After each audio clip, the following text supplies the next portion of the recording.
Paper फुटीला जबाबदार नेत्यानं राजीनामा द्यावा। आमदार रोहित पवार यांनी ही मागणी केलेली आहे।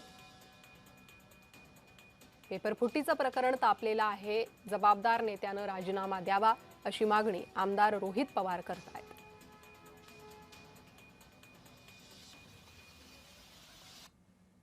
मला वाटतं की ही गंभीर बाब आहे, याची शासनाने गंभीरपणे नोंद घेतलेली आहे। माननीय मुख्यमंत्री महोदय, माननीय उपमुख्यमंत्री महोदयांनी पण याची गंभीर नोंद घेतलेली आहे।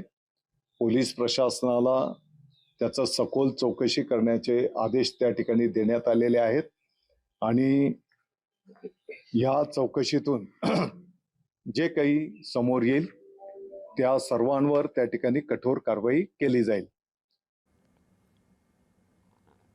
नीटच्या बाबतीत 2024 ला तेच झालं, 2026 ला तेच झालं। जे अधिकारी जबाबदार होते 2024 ला त्यांना बढती दिली आणि आता जर हा पेपर फुटला जात असेल तर म्हणजे कुठे ना कुठेतरी भ्रष्टाचार आणि पैशाचा बाजार हा लहान मुलांच्या भविष्याबाबतीत सुद्धा हे सरकार करायला लागलं असं आपल्याला म्हणावं लागेल।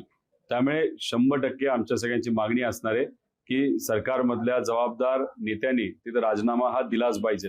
कारण का इथं आपण बघितलं 4.5 लाख पेक्षा जास्त विद्यार्थी ही परीक्षा तिथं देत असतात। नीट मध्ये 26 लाख विद्यार्थी होते। त्यामुळे हे जे काय झाले ते चुकीचं झाले। जनाची नाही तर मनाची लाज असेल तर लगेचच्या लगेच राजीनामा त्या नेत्याने तिथं देणं महत्वाचं आहे।